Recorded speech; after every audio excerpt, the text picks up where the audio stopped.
पदस्थापित दरोगा उसकी भूमिका, बालू ठेकेदार की भूमिका की जांच की जाए और दोषी व्यक्ति के विरुद्ध सख्त से सख्त कार्रवाई की जाए। कौशल यादव, सलमान रागी, मुन्ना की बात बिल्कुल नाम आ रहा है, सार्वजनिक सर्वविदित है, कौन नहीं जानता। यहाँ का घाट चल रहा है, धनवारा के पास भी घाट चल रहा है, वहां भी यही बातें हुई है। एक कौशल सिन्हा जी का जमीन है, उस जमीन से गाड़ियां निकाली जा रही है, वो व्यक्ति सभी जगह पिटीशन दिया, माइनिंग अफसर के यहाँ दिया है, सीओ के यहाँ दिया है, डीएम के यहाँ दिया है, एसपी के यहाँ दिया है, वहां भी कार्रवाई नहीं हुई है। डर से बेचारा वो दुबका हुआ है और सेम घटना यहाँ भी हुई है। अगर वह भी रोकने का दुस्साहस करता तो उसके साथ भी यही प्रक्रिया अपनाई जाती। हिम्मत नहीं कर रहा है। क्या लग रहा है आप लोग क्या कीजिएगा, क्या स्टैंड लीजिएगा? मैं तो आज आकर के मैं वही देख रहा हूं, मैं आपके सामने तो कह रहा हूं कि मैं वरीय पदाधिकारी से बात करूंगा कि इसकी जांच आप आकर के स्थलीय जांच करिए, और अगर आपके पास समय नहीं है तो हम सब अपनी गाड़ी से ले जाकर इन लोगों को उनके समक्ष खड़ा कर देंगे कि ये कौन अपराधी है। ये 80 साल 85 साल की बूढ़ी माँ हमारी जो महिलाएं वो कौन सा अपराध की होंगी। आप जरा इस पर असेसमेंट करिए, आकलन करिए और इसकी गहराई से जांच करिए और दोषी व्यक्ति के विरुद्ध कार्रवाई करिए। सर क्या लगता है कि बिहार में फिर से जंगल राज स्थापित हो गया है? सर बिल्कुल, ये जंगल राज, इतना तो जंगल राज में भी आप नहीं देखा होगा जिस तरह की घटनाएं यहाँ घटित हुई है। हमने अभी तक राजनीतिक जीवन में इतने दिनों में बहुत जगह घूमने का और देखने का मौका मिला, इतना विभत्स तरीके से किसी गांव में घुसकर पुलिसिया तांडव हमने नहीं देखा। सर डीएसपी से सवाल पूछते हैं पत्रकार तो पत्रकार पर भी एफआईआर हो जाता है। यही तो दुखद और दुर्भाग्यपूर्ण बात है कि वह लोकतंत्र की आवाज को दबाना चाहते हैं, जो कतई संबंध नहीं। डीएसपी साहब की भूल है, वो अगर चाहते हैं तो पत्रकार भी इतने कमजोर नहीं है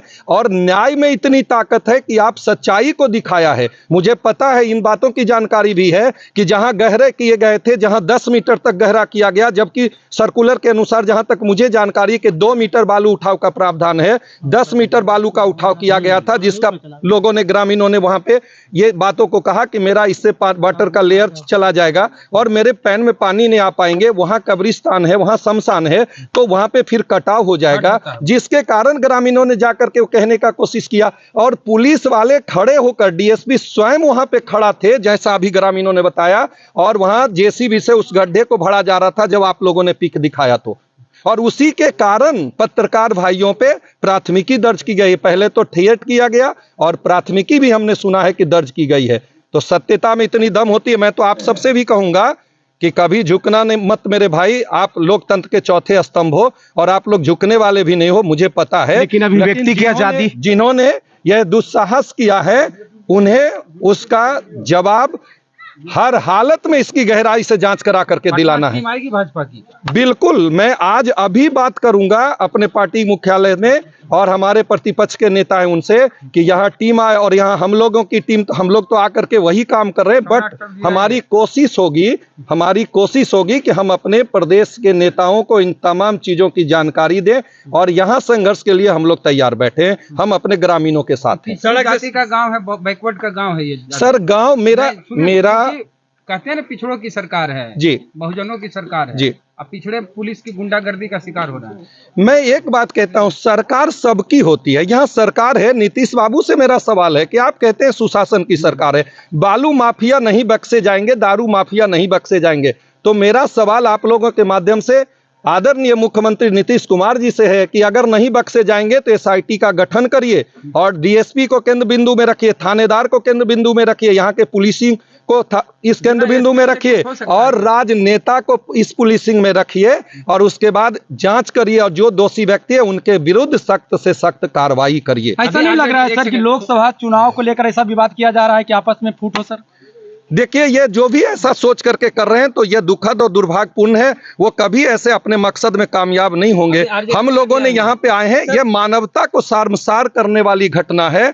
हम लोग वोट बैंक अपने जगह है, राजनीति अपने जगह है, टीम अपने और दल अपने जगह है, पर यहाँ पे जो घटना हुई है ना, वो मानवता को शर्मसार करने वाली घटना है। इसमें backward, forward, SC ST, minority, मैं इन तमाम चीजों से हम कहेंगे कि सभी लोग को परे उठकर और इस मामले में सभी लोगों को आवाज बुलंद करनी चाहिए। राष्ट्रीय जनता दल सर, एक मिनट, राष्ट्रीय जनता दल 5 सदस्यीय टीम भेजे हैं। क्या आगे सुने, हमको आगे बढ़ा दिए। राजद की टीम आई है पटना से, जिसमें 2 विधायक हैं, उदय नारायण चौधरी पूर्व स्पीकर हैं।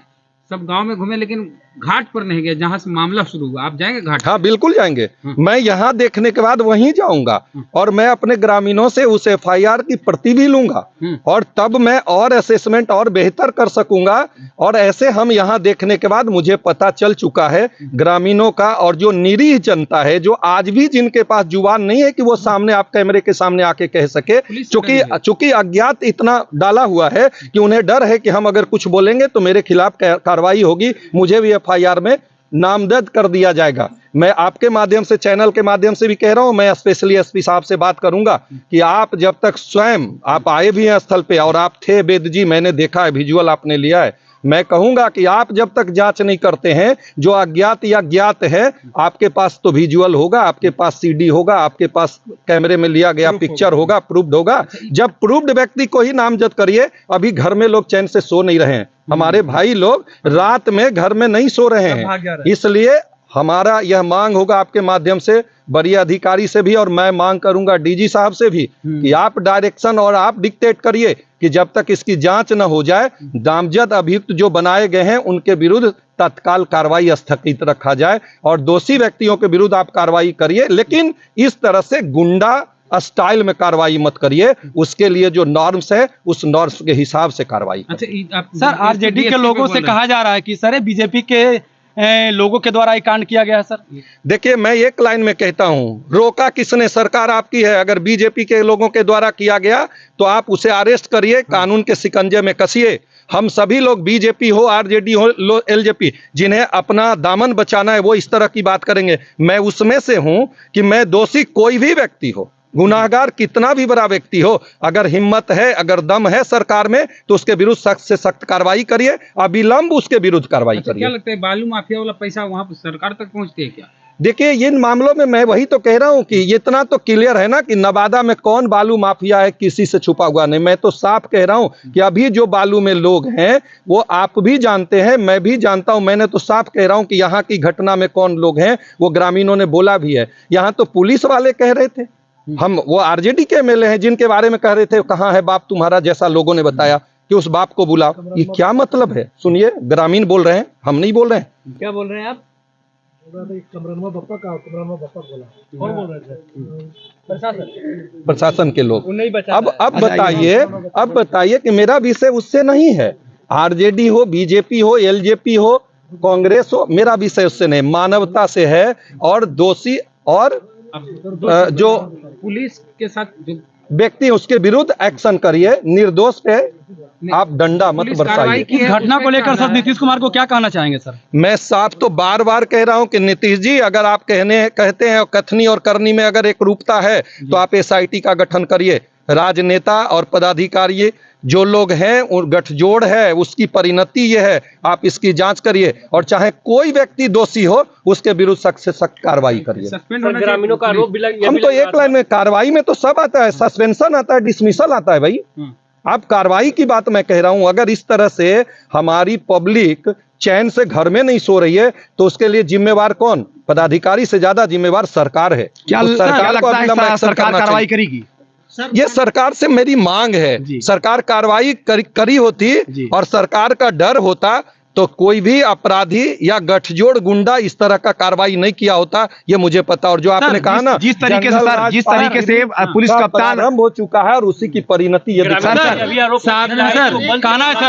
किया गया सर जी, लाइट को कटवाकर जो है अंधाधुंध लाठीचार्ज। हाँ बिल्कुल, जिन बातों को आप कह रहे हैं मैं भी उन बातों को जांच की बात कर रहे हैं तो सर एक मिनट सर, जांच की बात कर रहे हैं सर, तो सरकार नीतीश कुमार की है, प्रशासन नीतीश कुमार की है, क्या लगता है सर सही जांच हो पाएगा? सर देखिए, सरकार नीतीश कुमार की है, सिर्फ नीतीश कुमार की नहीं है, 7 पार्टियों की सरकार है जी। और मैं कहता हूं अगर जनता के प्रति उत्तरदायी तो आपका बनता है, आप जांच होनी ही चाहिए और जो दोषी व्यक्ति है उनके विरुद्ध एक्शन होना चाहिए। अगर ऐसा नहीं होता है तो ये जनता के सामने वो दागदार स्पष्ट दिखाई पड़ेंगे। ये आप भी देखेंगे, हम भी देखेंगे और बिहार की जनता देख रही है। जिस तरीके से यहाँ के पुलिस कप्तान ये कहते हैं कि कनरपुर घाट है या फिर डुमरी घाट है, सर नोटिस बोर्ड वहाँ लगना चाहिए था कि नहीं लगना? मेरा दो विषय है, मेरा दो विषय जहां आप लेके जा रहे हैं ना, मैं एक लाइन पे कह रहा हूँ। एक तो मैपिंग करके नोटिस लगना चाहिए, वहां बोर्ड लगना चाहिए। दूसरा दर क्या होता है, बालू का उठाव का दर क्या है पर सीएफटी, उसका बोर्ड लगना चाहिए। स्मरण करिए आप लोग, दिवेश सेहरा जी के समय में बालू माफियाओं ने यहाँ का घाट लिया और लेने के बाद 1200 रुपया रेट कर दिया। मैंने उस समय, मैं एमएलए था, मैंने आपत्ति दर्ज कराई और उसमें असेसमेंट जिला की टीम ने किया, डिस्ट्रिक्ट मजिस्ट्रेट अपने नेतृत्व में, और उसके बाद रेट उन्होंने 300 पे ला करके स्थापित किया। लोग कोर्ट गए, कोर्ट ने भी उसी दर को किया जो डिस्ट्रिक्ट मजिस्ट्रेट ने स्थापित किया था। यहाँ तो मनमानी है, यहाँ कोई रेट भी नहीं है, कोई स्थान चिन्हित नहीं है, जहां से उठाना है बालू उठ कहीं और से रहा है। इस मामले पे सरकार को संज्ञान लेना चाहिए। यहाँ के अधिकारी और बालू माफिया गठजोड़ में यहाँ से संभव कुछ नहीं है जब तक सरकार इस पे संज्ञान न ले। गांव के लोग यहाँ से पलायन कर रहे हैं सर, डर की वजह से। आप उन गांव वालों को क्या करना चाहेंगे सर? मैं गांव वालों से भी कहूंगा कि ऐसे मामले में मैं वरीय पदाधिकारी से बात करूंगा और गांव वालों से कहूंगा, लेकिन गांव वाले तो स्वाभाविक डरेंगे। अज्ञात में 200 लोगों का नाम है, 500 लोगों का नाम है, तो हर व्यक्ति आज जो आपके कैमरे के सामने कोई नहीं आ पा रहे हैं, वो इसी वजह से नहीं आ पा रहे कि उनको लगता है कि हम अगर कुछ बोलेंगे तो मुझे भी पुलिस वाले इस केस में फंसा देंगे, इसलिए नहीं जा रहे। दहशत है। यदि बात करें सर, चाहेंगे कुछ साल पूर्व लेके जाना चाहेंगे पदाधिकारी, वरीय पदाधिकारी से बात करेंगे कि आपके पास जो भी साक्ष्य हो उसके आधार पे चिन्हित करके आप कार्रवाई करें। जो अपराधी हैं, जो क्रिमिनल हैं आपके नजर में, हालांकि ये गांव क्रिमिनलों का नहीं है, लेकिन आपने क्रिमिनल बनाया है और आपने जिस तरह से किया है, तांडव भी आपने किया और अज्ञात भी आपने किया, और शायद 40 या कितने लोगों पर नामजद अभियुक्त बनाए गए हैं, जैसा मैंने आप ही लोग के सोशल मीडिया के माध्यम से देखा है। तो हमारा ये वरीय पदाधिकारी और अपने जिले के कप्तान से भी आग्रह होगा कि आप स्वयं इसकी समीक्षा करिए और जो दोषी व्यक्ति, उनके विरुद्ध एक्शन हो और इस तरह से गुंडा एक्शन नहीं हो, पुलिसिंग हो। जिस तरीके से पुलिस कप्तान घर घर जाकर निरीक्षण किए, क्या लगता है सही निरीक्षण किया गया उनके द्वारा? देखिए, ये पुलिस कप्तान का विषय है, मैं उस पर नहीं कहूंगा। अगर पुलिस कप्तान को इतना, हमारे एसपी हैं, कई जिला को सुशोभित करते हुए नवादा में है, क्या उन्हें उस बूढ़ी माँ को देखकर पता नहीं चल रहा होगा कि कितने बड़े अपराधी हैं? क्या उस घर में उस महिला जो आई है अभी शादीशुदा होकर और उसके पूरे सामान तोड़े गए, उनको नहीं पता चल रहा होगा? अब हम लोग इंतजार इसका है कि वो कौन सा एक्शन करते हैं अपने कनीय पदाधिकारी। घरों में घुसने से पहले बिजली, गांव की बिजली गुल करवा देते हैं और लगभग 1.5 घंटा तक जो है कुकृत होता है। देखिए, ये लगता है ये कुछ वर्ष पूर्व ले जाया जा रहा है जंगल राज की ओर। ये सीधा सीधा मैं बार बार कह रहा हूं कि जंगल राज पार्ट 3 यह स्पष्ट परिलक्षित होता है, जहां पे शरीफ लोगों को गांव में घुसकर उन मां महिलाओं को, 80 साल की बूढ़ी महिलाओं को जिस तरह से बर्बरता पूर्वक पीटा गया है, यह जितनी भी इसकी निंदा की जाए वह कम होगी। यदि इन लोगों को न्याय नहीं मिलेगा तो आपके तरफ से क्या किया जाएगा सर? एक सवाल सर, डीएसपी साहब कहते हैं कि जो पुलिस कैंप कर रही है, क्या पुलिस के संरक्षण में कोई गुंडा है जिसके संरक्षण में चुन चुन कर लोगों को टारगेट करके मारा गया है? ये तो क्लियर है कि जिन घरों को चिन्हित किया गया, इससे परिलक्षित होता है कि उन पुलिस के साथ कोई ना कोई स्थानीय लोग हैं जो चिन्हित करा रहे हैं कि यह घर, यह घर, यह घर, वह घर। वो टारगेटेड व्यक्ति हैं जिनके यहाँ इस तरह का तांडव हुआ है। कहीं उन लोगों पे एफआईआर क्यों नहीं हो रहा है जो चिन्हित करवाए? करेंगे कौन? सरकार किनकी? पदाधिकारी किनके? करेंगे कौन? करेंगे तो वही व्यक्ति ना, अधिकारी। कराएंगे कौन? सरकार किनकी है? जो टीम आई है, मैं उनसे भी निवेदन पूर्वक कहूंगा कि मानवता के लिए, कम से कम यहाँ राजनीति के लिए नहीं, यहाँ के ग्रामीणों पे जिस तरह का एक्शन हुआ है, उन पदाधिकारी और बालू माफियाओं के विरुद्ध एक्शन कराने के लिए आप सरकार में है, आपकी सरकार है, आप सरकार चला रहे हैं, तो फिर अब इंतजार किसका है? आप किससे उम्मीद लगाए बैठे हैं? कौन कार्रवाई करेगा? आपको कराना है, टीम लेकर के मत आइए। टीम लेकर के आए हैं तो अविलंब एक्शन कराइए, मैं चुनौती देता हूं। बिल्कुल।